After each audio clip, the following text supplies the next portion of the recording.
जय हिंद एवरीवन, कैसे हो आप सभी। आई होप कि आप सभी बहुत अच्छे होंगे।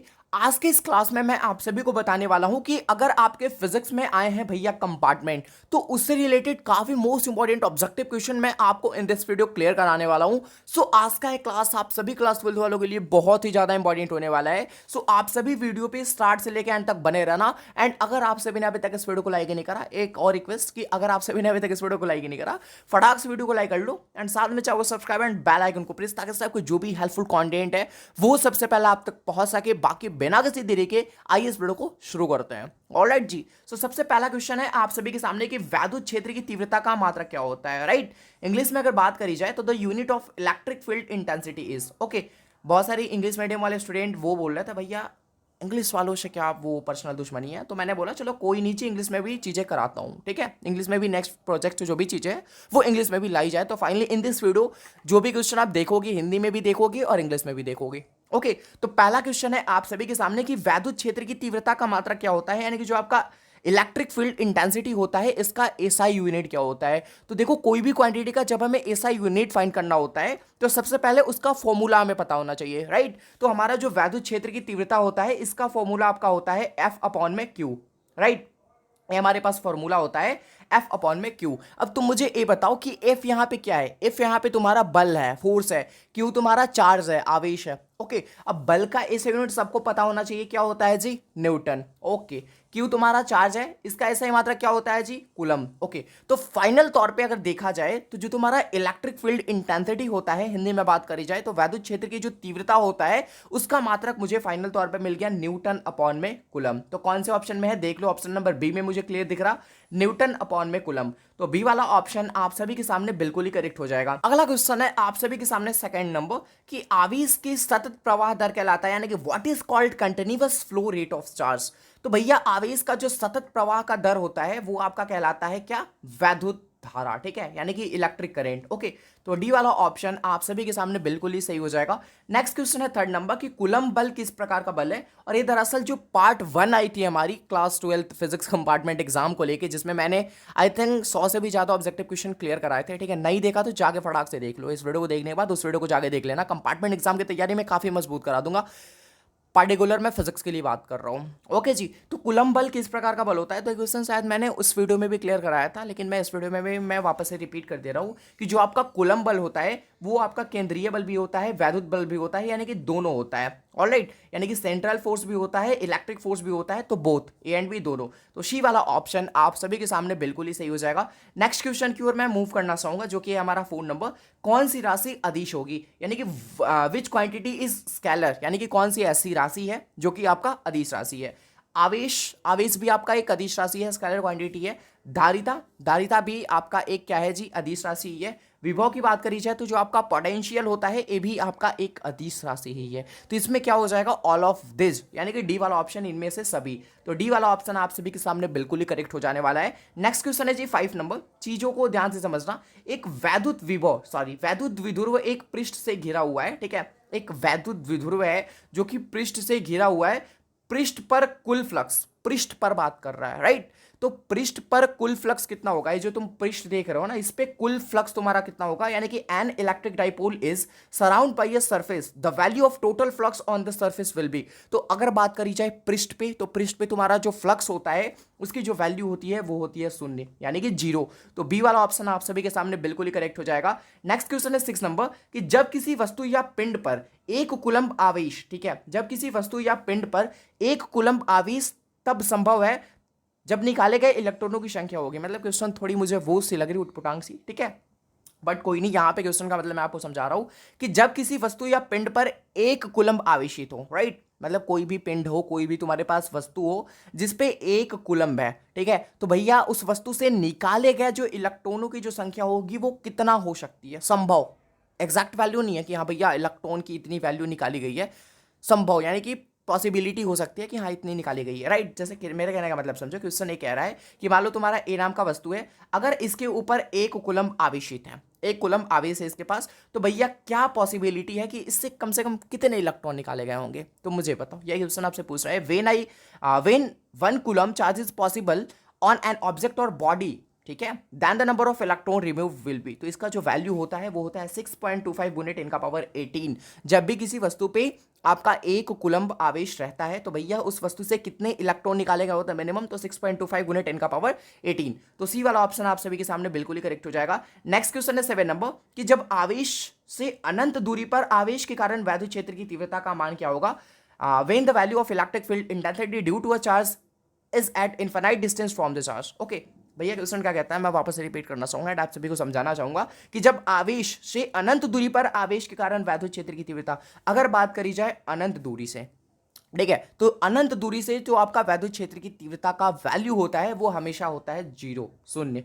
तो बी वाला ऑप्शन आप सभी के सामने बिल्कुल ही करेक्ट हो जाएगा। नेक्स्ट क्वेश्चन है 8 नंबर जी कि जब किसी आवेशित खोखले गोले चालक के भीतर, भीतर इन द सेंस की अंदर, ओके, तो जब किसी आवेशित गोलीय खोखले चालक के भीतर वैद्युत क्षेत्र की तीव्रता का क्या मान होगा, यानी कि what is the value of electric intensity inside a charge a spherical hollow conductor. तो भैया जब भीतर बात कर रहा है ना, उसके अंदर बात कर रहा है, तो यहाँ पे जो वैद्युत क्षेत्र की तीव्रता का वैल्यू होगा वो होगा 0 यानी कि 0। ठीक है, क्या होगा 0। तो बी वाला ऑप्शन आप सभी के सामने बिल्कुल ही सही हो जाएगा। नेक्स्ट क्वेश्चन है 9 नंबर की वैद्युत घंटी कार्य करती है, काफी इंपॉर्टेंट क्वेश्चन है कि यानी कि how does an electric bell work. जो आपका वैद्युत घंटी होती है वो भैया किस प्रिंसिपल पे काम करती है, ऊष्मीय प्रभाव पे, रासायनिक प्रभाव पे, चुंबकीय प्रभाव पे, या फिर इनमें से सभी। इंग्लिश में बात करी जाए thermal effect, chemical effect, magnetic effect, यानी कि ऑल ऑफ दिस। ओके, तो भैया जो आपका वैद्युत घंटी होता है वो काम करता है चुंबकीय प्रभाव यानी कि मैग्नेटिक इफेक्ट पे। तो सी वाला ऑप्शन आप सभी के सामने बिल्कुल ही सही हो जाएगा। नेक्स्ट क्वेश्चन है 10 नंबर की लघुपतन, लघुपतन को इंग्लिश में बोलते हैं शॉर्ट सर्किट। ओके, तो लघुपतन के समय परिपथ में वैद्युत धारा का मान हो जाता है। देखो जी, शॉर्ट सर्किट कब होता है, जब इलेक्ट्रिक करंट की जो मान है वो काफी ज्यादा बढ़ जाए, राइट, यानी कि at the time of short circuit the value of electric current in the circuit become, यानी कि लघुपतन के समय परिपथ में जो वैद्युत धारा का मान क्या हो जाता है, बहुत अधिक बढ़ जाता है। चीजों को ध्यान में रखना, बहुत अधिक क्या होता है, बढ़ जाता है, तभी तो आपका शॉर्ट सर्किट होता है। कोई भी सर्किट में अगर भैया धारा की मान बहुत ज्यादा हो जाए, इलेक्ट्रिक करंट की जो वैल्यू है वो काफी ज्यादा हो जाए, तभी तो भैया शॉर्ट सर्किट होता है। ओके, तो यहां पे क्या होगा, बहुत अधिक बढ़ जाता है, यानी कि इंक्रीज कॉन्सिडेबली। ओके, तो सी वाला ऑप्शन आप सभी के सामने बिल्कुल ही सही हो जाएगा। नेक्स्ट क्वेश्चन है 11 नंबर की डायनेमो किस सिद्धांत पे कार्य करता है, यानी कि on which principle does dynamo work. जो आपका डायनेमो होता है वो किस प्रिंसिपल पे काम करता है, ये काम करता है वैद्युत चुंबकीय प्रेरण पे। किस चीज पे जी, वैद्युत चुंबकीय प्रेरण पे। इंग्लिश में बात करी जाए तो ऑन इलेक्ट्रोमैग्नेटिक इंडक्शन, यानी कि इलेक्ट्रो मैग्नेटिक इंडक्शन के प्रिंसिपल पे ये तुम्हारा जो डायनेमो होता है वो काम करता है। ओके, अच्छा एक क्वेश्चन मैं आपसे पूछना चाहूंगा, ये क्वेश्चन काफी बार पूछा गया है 12th बोर्ड एग्जाम में, कि जो आपका वैद्युत चुंबकीय प्रेरण होता है इंग्लिश मीडियम वालों के लिए ऑन क्या, ठीक है, जो आपका इलेक्ट्रोमैग्नेटिक इंडक्शन होता है, ओके, इसकी खोज किसने की थी, तो मुझे कोई बता सकता है इसमें से कोई। तो इसकी जो खोज की थी वो की थी फैराडे ने, फैराडे ने। और हो सकता है आगे चल के हमें वो क्वेश्चन देखने को मिले, क्योंकि मुझे जहाँ तक आइडिया है कि ये क्वेश्चन भी है कि भैया वैद्युत चुंबकीय प्रेरण की खोज किसने की थी, तो हो सके आगे चल के मुझे मिले तो मैं याद कराऊंगा आप सभी को। ओके, अब भैया आता है डायनेमो से किस प्रकार की धारा प्राप्त की जाती है। ठीक है, जो आपका डायनेमो होता है, यानी कि what type of current is obtain bye dynamo, dynamo से हम किस प्रकार की धारा को प्राप्त करते हैं, वो आपका होता है डायरेक्ट करंट यानी कि दिष्ट करंट। तो ए वाला ऑप्शन आप सभी के सामने बिल्कुल ही सही हो जाएगा। नेक्स्ट क्वेश्चन है 13 नंबर की वैद्युत बल्ब में गैस भरी होती है। जो आपका वैद्युत बल्ब होता है, which gas is filled in this electric bulb. Okay, जो आपका इलेक्ट्रिक बल्ब होता है, ठीक है, जो आपका इलेक्ट्रिक बल्ब होता है, इसमें भैया किस प्रकार की गैस भरी होती है, याद रखना इसके अंदर इनर्ट गैस भरी होती है, यानी कि निष्क्रिय गैस होती है। तो सी वाला ऑप्शन आप सभी के सामने बिल्कुल ही सही हो जाएगा। नेक्स्ट क्वेश्चन है 14 नंबर कि भारत में उत्पादित प्रत्यावर्ती धारा की प्रवृत्ति कितनी होती है। ठीक है, आपके घरों में जो भी बिजली आती है उसकी जो फ्रिक्वेंसी होती है वो कितनी होती है, कोई मुझे बता सकता है ना, कि what is the nature of alternative current produce in India. India के जो घर होते हैं, तो इंडिया के घरों में या फिर आपके घरों में भैया आपका घर भी तो इंडिया के अंदर ही आता है ना, सिंपल सी बात है। तो आप मुझे बताओ कि आपके घरों में भैया जो उत्पादित प्रत्यावर्ती धारा होती है, अल्टरनेटिव करंट होती है, उसकी जो फ्रिक्वेंसी होती है वो कितनी होती है, 50 हर्ट्ज, 60 हर्ट्ज, 80 हर्ट्ज या फिर 100 हर्ट्ज। देखो जी, ये बहुत बेसिक सा क्वेश्चन है, क्लास 10th में भी आप सभी ने पढ़ रखा होगा कि हमारे घर में एसी सर्किट आता है, सॉरी एसी करंट आता है। ओके, हमारे घर में क्या आता है जी, एसी करंट आता है, और उसकी जो फ्रिक्वेंसी होती है वो होती है 50 हर्ट्ज। कितनी, 50 हर्ट्ज। तो ए वाला ऑप्शन आप सभी के सामने बिल्कुल ही सही हो जाएगा। अगर इसी की जगह अगर मैं तुमसे पूछना चाहूँ, चलो नेक्स्ट क्वेश्चन ही है भाई, 15 नंबर क्वेश्चन क्या कहता है कि हमारे देश में ओके, विद्युतमय और उदासीन तार के बीच का विभवांतर क्या होता है? देखो, हमारे देश में जो आपका विद्युतमय तार होता है जिससे आपका करंट का फ्लो हो पाता है, और उदासीन तार के बीच जो विभवांतर होता है कि in our country what is the potential difference between live and neutral wire, right? तो इनके बीच का जो पोटेंशियल होता है वो कितना होता है? 220 वोल्ट होता है। काफी मोस्ट इंपॉर्टेंट क्वेश्चन है ये 15, और जो मैंने आपको दिखाया अभी 14 15 दोनों काफी मोस्ट इंपॉर्टेंट ऑब्जेक्टिव क्वेश्चन है। तो भैया इनको क्लियर कर लेना, और कंपार्टमेंट एग्जाम के तौर पे नहीं, ये काफ़ी ऐसे बेसिक जनरल से क्वेश्चन है, ठीक है, कहीं भी आपसे पूछी जा सकती है, तो चीज़ों को ध्यान में रखना। ओके, यहाँ पे क्वेश्चन क्या कह रहा है कि हमारे देश में जो आपका विद्युतमय और उदासीन तार के बीच का जो विभवांतर होता है वो होता है आपका 220 वोल्ट। ओके, तो सी वाला ऑप्शन आप सभी के सामने बिल्कुल ही सही हो जाएगा। और अगर मैं तुमसे पूछूं कि जो आपका विद्युतमय तार होता है जिससे करंट का फ्लो हो पाता है, भैया इसकी कलर क्या होती है? तो ज़्यादातर तो इसकी जो कलर है वो लाल होती है, रेड होती है। अगर बात करी जाए उदासीन तार जो कि आपका न्यूट्रल वायर होता है, इसका कलर कैसा होता है? तो याद रखना इसका कलर आपका ब्लैक होता है, इन द केस ब्राउन भी होता है। ओके, चलो जी 16 नंबर क्वेश्चन। अरे यार, जो मैंने बताया वही की चीज यहाँ पे आ गया। The colour of electric wire, जो आपका विद्युतमय तार होता है उसका रंग क्या होता है? मैंने आपको जस्ट अभी बताया, पीला, लाल, काला, नीला। क्या होता है जी? रेड, लाल। ओके, तो बी वाला ऑप्शन आप सभी के सामने बिल्कुल ही करेक्ट हो जाएगा। नेक्स्ट क्वेश्चन है 70 नंबर कि घरेलू विद्युत परिपथ में जो आपका उदासीन तार होता है, जो आपका न्यूट्रल वायर होता है, उसका कलर क्या होता है? तो भैया काला। वैसे ब्राउन भी होता है बट काला, यहाँ पे ऑप्शन में काला है तो हम लोग काला टिक करेंगे, ठीक है। तो सी वाला ऑप्शन आप सभी के सामने बिल्कुल ही सही हो जाएगा। नेक्स्ट क्वेश्चन है 80 नंबर कि चुंबकीय क्षेत्र का मात्रक क्या होता है, यानी कि what is the unit of magnetic field.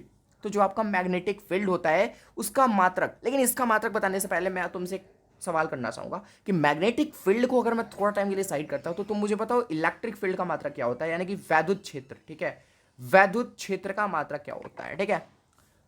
मैं वेट कर रहा हूं भाई, बताओ वैद्युत क्षेत्र का मात्रक क्या होता है। याद रखना वैद्युत क्षेत्र का मात्रक होता है वोल्ट अपॉन में मीटर, ठीक है। काफी सारे बच्चे वैद्युत क्षेत्र और वैद्युत फ्लक्स में कंफ्यूज होते हैं। तो वैद्युत फ्लक्स जो आपका होता है उसका होता है वोल्ट इंटू मीटर, लेकिन जो तुम्हारा वैद्युत क्षेत्र होता है उसका होता है वोल्ट अपॉन मीटर। क्लियर है? बाकी आता है क्वेश्चन पे। हमारा क्वेश्चन क्या कह रहा है कि चुंबकीय क्षेत्र का मात्रक क्या होता है, वो होता है टेस्ला, ठीक है। तो बी वाला ऑप्शन आप सभी के सामने बिल्कुल ही करेक्ट हो जाएगा। नेक्स्ट क्वेश्चन है 90 नंबर कि भैया वैद्युत चुंबकीय प्रेरण का खोज किसने किया था। अब भैया मैं क्या बोलूं इस पर, नहीं नहीं बताओ तुम क्या बोलूं मैं इस पे। एक क्वेश्चन को मैंने आपको वहां क्लियर करवाया था, राइट, और मैंने आपको बताया था कि एक क्वेश्चन आगे चल के आई थिंक देखने को मिल सकती है, क्योंकि मुझे आइडिया जहां तक है कि इस क्वेश्चन को भी मैंने प्रिंट करा है, तो वो चीज़ यहाँ पे आ गई। ओके, तो इसका जवाब क्या मुझे बताने की ज़रूरत है? मुझे तो नहीं लगती कि इसका जवाब जो है वो मुझे बताने की ज़रूरत है, क्योंकि ऑलरेडी मैंने आपको क्लियर कर रखा, पढ़ा रखा हर एक चीज़ को, ठीक है। बट कोई नहीं, सुन लो इसका जवाब क्या होने वाला है। वैद्युत चुंबकीय प्रेरण का खोज किसने किया था जी? फैराडे ने। तो ए वाला ऑप्शन आप सभी के सामने बिल्कुल ही सही हो जाएगा। ओके, चलो नेक्स्ट क्वेश्चन है 20 नंबर कि किसी चालक में प्रति सेकेंड में उत्पन्न ऊष्मा हो सकती है, याद रखना, धारा के वर्ग के समानुपाती, ठीक है, धारा के वर्ग के समानुपाती, यानी कि proportional to the square of the current. Okay, 21 number question क्या कहता है कि इनमें कौन चुंबकीय पदार्थ नहीं है। तो भैया एक काफी इजी क्वेश्चन है, और मुझे खुद वो आ रही, शर्म आ रही भाई, इस क्वेश्चन का आंसर मैं बताऊं? नहीं, क्लास 12th में हो तुम लोग, और ये बहुत बेसिक सा क्वेश्चन है, जनरल से क्वेश्चन है, तो इसका जवाब आप सभी मुझे कमेंट में बताओगे। ओके, चलो जी 22 नंबर क्वेश्चन की ओर हम लोग मूव करते हैं। भैया हम लोग कहाँ आ गए? ओके, 22 नंबर क्वेश्चन क्या कहता है कि निम्नलिखित में से पृथ्वी का विभव क्या होता है, यानी कि पोटेंशियल ऑफ अर्थ, यानी कि which of the following is the earth potential. भैया पृथ्वी का पोटेंशियल क्या होता है, पृथ्वी का विभव क्या होता है, जल्दी जल्दी बताओ, मैं वेट कर रहा हूं तुम्हारा।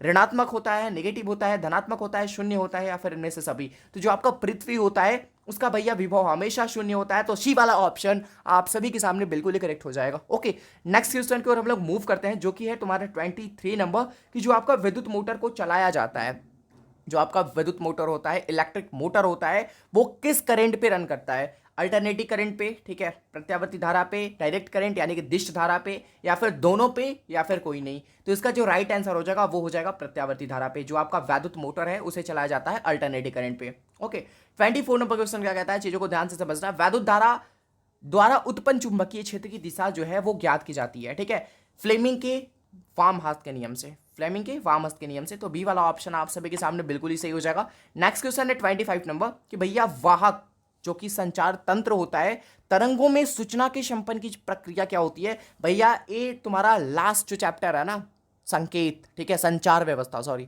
जो आपका लास्ट चैप्टर है संचार व्यवस्था, उसके अंदर तुम्हें पढ़ना पड़ेगा मॉड्यूलेशन, एक है वी मॉड्यूलेशन, ठीक है, जो कि इसकी जस्ट उल्टी प्रक्रिया होती है। तो चीज़ों को ध्यान से समझना पड़ेगा। ये आखिरी क्वेश्चन का प्रश्न है, सॉरी आखिरी चैप्टर का प्रश्न है।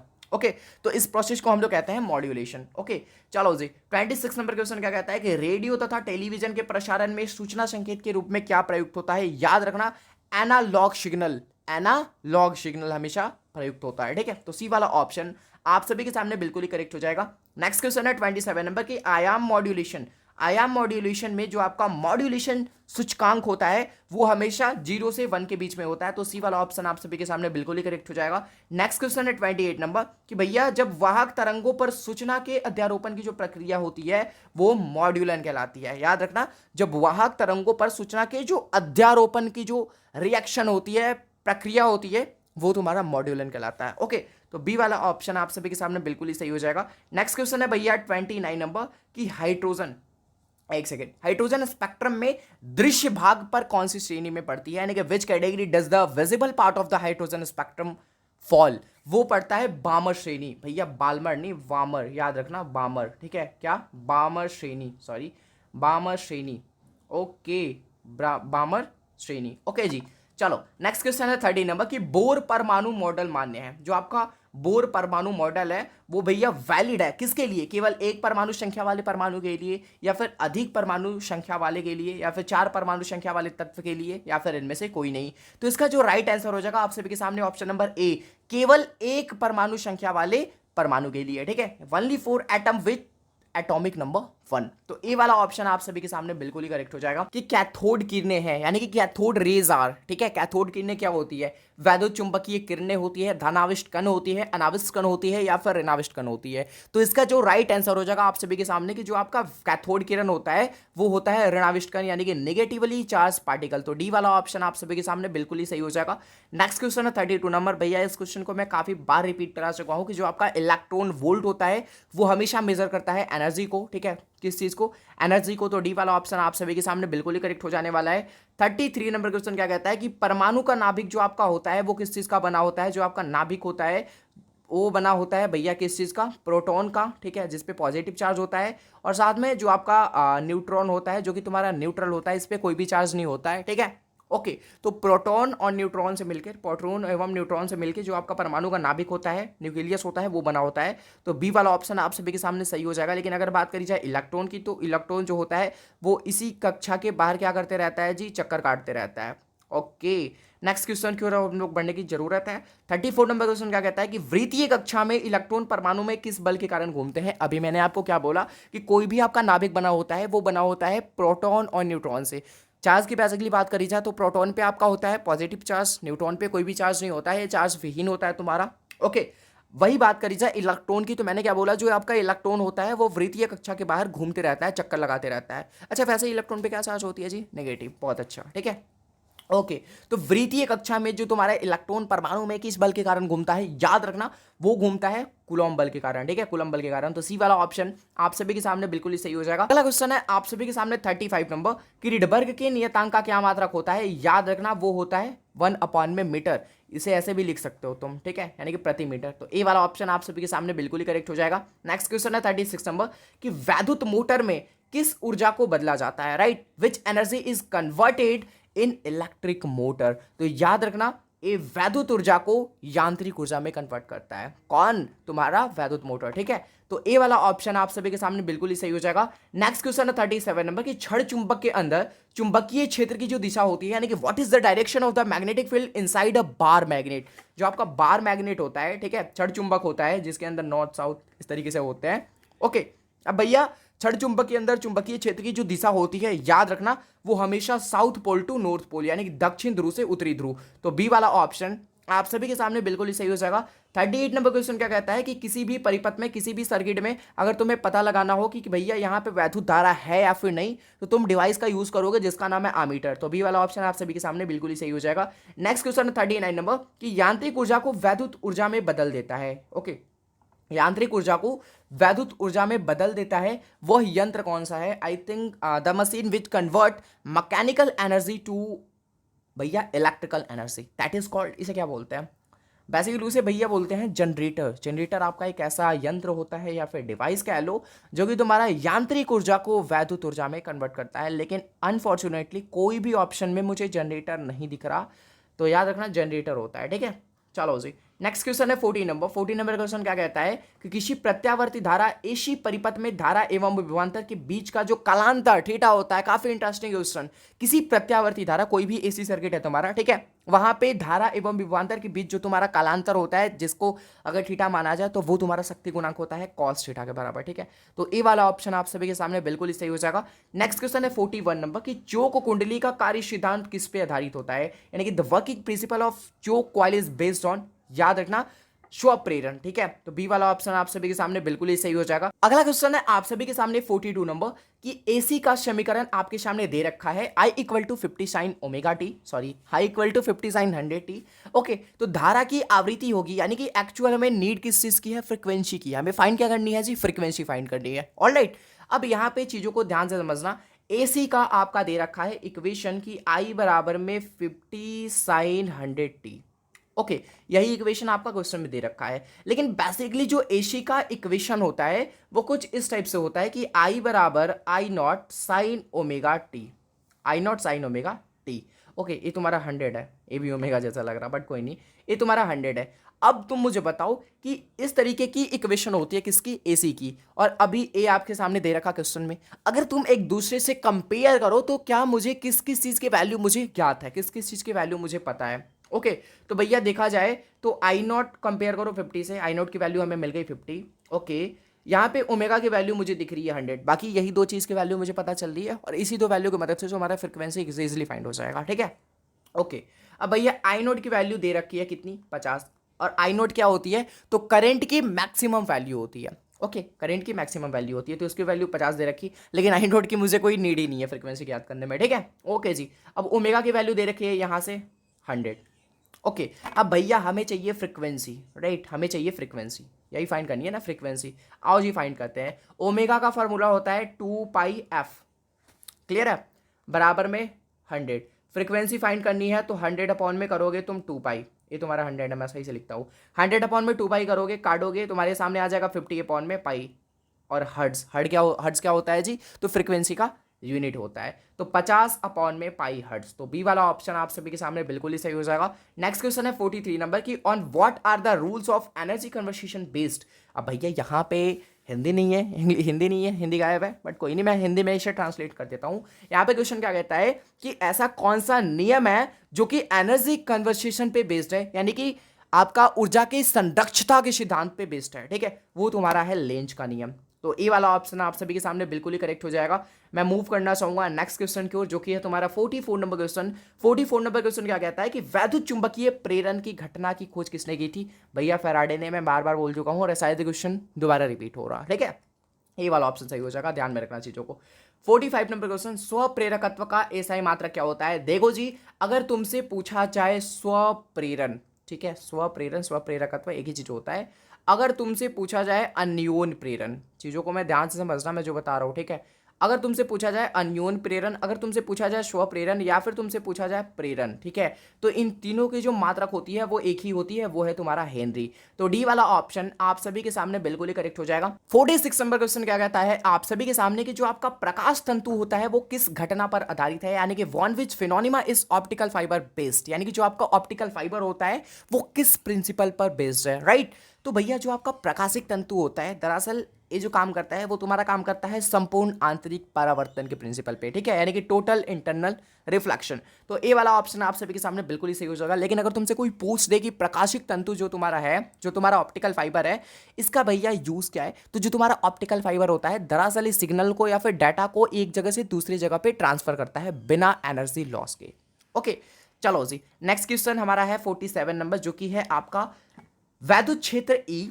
देखो, वैद्युत क्षेत्र को ई से डिनोट करते हैं, क्लियर है। वैद्युत विभव वी से डिनोट करते हैं वैद्युत विभव को। ओके, तो जो तुम्हारा वैद्युत क्षेत्र होता है, वैद्युत विभव होता है, इन दोनों में क्या रिलेशन होता है, यानी कि what is the relationship between electric field and electric potential. याद रखना, ई बराबर होता है माइनस डीवी अपॉन में डीएक्स। माइनस बहुत सारे स्टूडेंट छोड़ देते हैं, लेकिन याद रखना माइनस डीवी अपॉन में डीएक्स होता है, और इसे हम लोग विद्युत प्रवणता भी कहते हैं, यानी कि इलेक्ट्रिक ग्रेडियंट, ठीक है। चलो जी, नेक्स्ट क्वेश्चन है 48 नंबर, इलेक्ट्रॉन वोल्ट क्या मापता है भैया, कितनी बार कराओगे भैया, तुम सब भी आंसर होगा उस क्वेश्चन से क्या, अरे भैया क्या इलेक्ट्रॉन वोल्ट ला रहे बार बार, और जाओगा। ठीक है, चीज़ों को क्लियर कर लो, जो ज़्यादा इंपॉर्टेंट क्वेश्चन है तो इसीलिए मैं उसे 2-3 बार डाल दिया हूँ कि भैया तुम पढ़ लो, सही तरीके से समझ लो चीज़ों को। ठीक है, all right.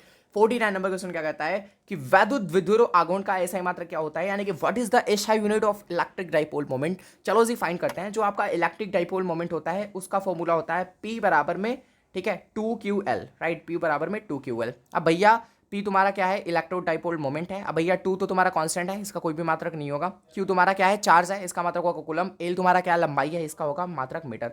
Coulomb into metre कौन से ऑप्शन में दिख रहा है, ए वाला ऑप्शन में, ए वाला ऑप्शन क्लियर हो जाएगा। और याद रखना ये जो कूलम अपॉन में मीटर होता है ये तुम्हारा बराबर होता है dy के बराबर। तो कहीं कहीं तुमसे ऑप्शन में ए भी दे चुका है, बिहार बोर्ड कितने बार इस क्वेश्चन को पूछ चुका है, वहां पे ऑप्शन में कूलम इंटू मीटर नहीं रहेगा, वहां पे अलग अलग मात्रक रहेगी, लेकिन तुमको सेलेक्ट करना पड़ेगा dy। क्या, dy। याद रखना इलेक्ट्रिक डाइपोल मोमेंट यानी कि वैद्युत विभव आघूर्ण का जो एसआई मात्रक होता है वो 2 होता है। पहला तुम्हारा कूलम इंटू मीटर, दूसरा dy।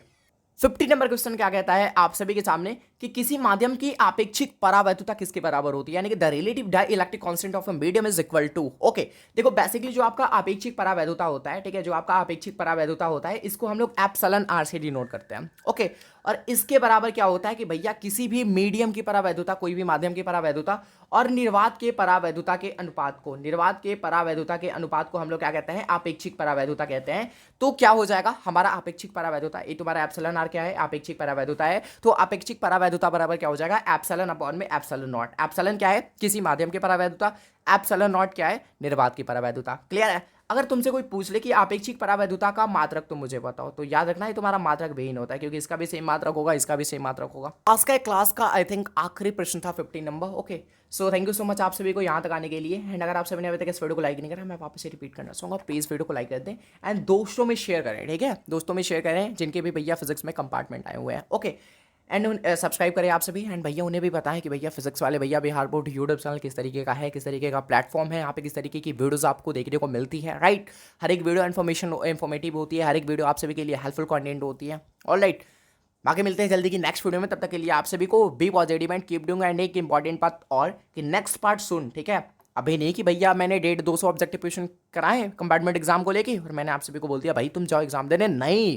हमने वादा किया कम से कम 1000-2000 ऑब्जेक्टिव क्वेश्चन कराऊंगा। और जिस दिन आपका फिजिक्स कंपार्टमेंट एग्जाम का डेट रिवील हो जाएगा उस दिन से तो भैया और धड़ाधड़ क्वेश्चन आना स्टार्ट हो जाएगी। ठीक है, तो सब्सक्राइब कर लो आप सभी जल्दी। बाकी नेक्स्ट पार्ट मैं कोशिश करता हूँ कल या फिर परसों तक हो जाए, मैं अपलोड कर दूंगा आप सभी के लिए। ऑल राइट, बाकी मिलते हैं जल्दी की नेक्स्ट वीडियो में, तब तक के लिए आप सभी को be positive and keep doing. Wish all the best, thank you so much आप सभी को। जय हिंद एंड लव यू बच्चों।